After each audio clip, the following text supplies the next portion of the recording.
साल 2019 में आई शाहिद कपूर अभिनीत फिल्म कबीर सिंह तेलुगु फिल्म अर्जुन रेड्डी की रीमेक थी। फिल्म बॉक्स ऑफिस पर सफल रही। इसके 3 साल बाद उनकी फिल्म जर्सी भी तेलुगु फिल्म की रीमेक थी, लेकिन फिल्म असफल रही। उनकी फिल्म के देवा के प्रचार में निर्माता निर्देशक इस बात से बचते आए कि यह साल 2013 में आई रोशन एंड्रयूज निर्देशित और पृथ्वीराज सुकुमारन, जयसूर्या और रहमान अभिनीत मलयालम फिल्म मुंबई पुलिस की रीमेक है, जिसका निर्देशन रोशन एंड्रयूज ने किया है। हालांकि मूल फिल्म देख चुके लोग आसानी से समझ सकेंगे कि निर्देशक रोशन एंड्रयूज ने कहानी की मूल आत्मा वहीं रखी है।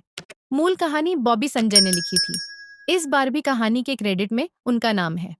लेखन में इस बार उनके साथ अब्बास दलाल और हुसैन दलाल, अरशद हुसैन और सुमित अरोड़ा भी जुड़ गए हैं। उन्होंने केरल की पृष्ठभूमि से कहानी को निकालकर मुंबई की दुनिया में रोपा है। इसलिए थोड़ा नाच गाना और राजनीतिक पहलू को जोड़कर नया करने की कोशिश की गई, जो फीकी साबित हुई। फिल्म का क्लाइमैक्स जरूर मूल फिल्म से अलग किया गया ताकि इसे रीमेक कहने से बचा जा सके। कहानी के आरंभ में एसीपी देव शाहिद कपूर का एक्सीडेंट होता है। अस्पताल में आने पर पता चलता है कि याददाश्त चली गई है। उसका जिगरी दोस्त डीसीपी फरहान प्रवेश राणा उसे अतीत की याद दिलाता है। वहां से देव के आक्रामक गुलाटी से भी जुड़े होते हैं। पुलिस गैंगस्टर प्रभात जाधव मनीष वाधवा की खोज में होती है, लेकिन जब भी रेड मारती है वह फरार हो जाता है।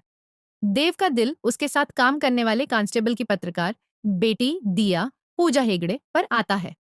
प्रभात के मारे जाने पर देव उसका श्रेय रोहन को दे देता है, जिसकी उसकी घर में कोई इज्जत नहीं होती है। रोहन को महाराष्ट्र स्थापना दिवस के मौके पर स्टेज पर मार दिया जाता है। देव उसके हत्यारे की खोज में लगा होता है। वह उस तक पहुंच भी जाता है, लेकिन दुर्घटना के बाद उसकी याददाश्त जा चुकी है।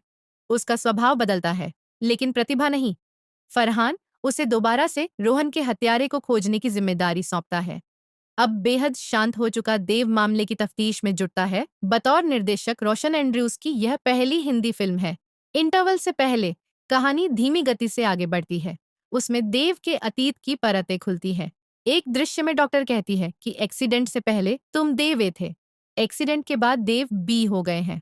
याददाश्त खोने के बाद देवा की दुविधा को लेखकों ने सरसरी तौर पर पेश किया गया है। उसे बेहतर तरीके से पेश किया जा सकता था। इसे ऐसे कर लो, दोस्ती, अपराध, दोष सिद्धि और मुक्ति जैसे भारी विषयों के बावजूद देवा की प्रस्तुति बेजान है।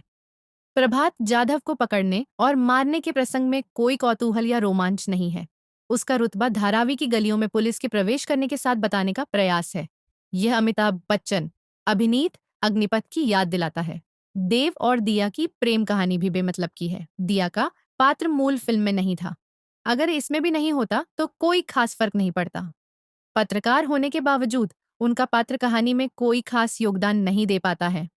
उसके पिता विस्फोट में घायल होने के बाद चल फिर नहीं सकते, लेकिन मजाल है कि दिया को कोई अफसोस हो।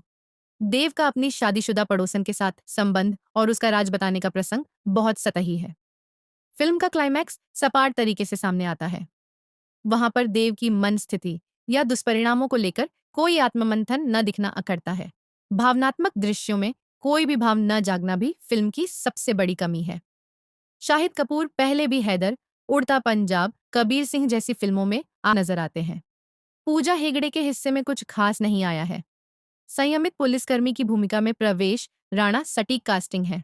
वहीं पावेल गुलाटी मासूम लगे हैं। देव के साथ तकरार के उनके दृश्य में रार कमजोर हो गई है। सहायक भूमिका में नजर आई कुबरा सैद भी सामान्य है।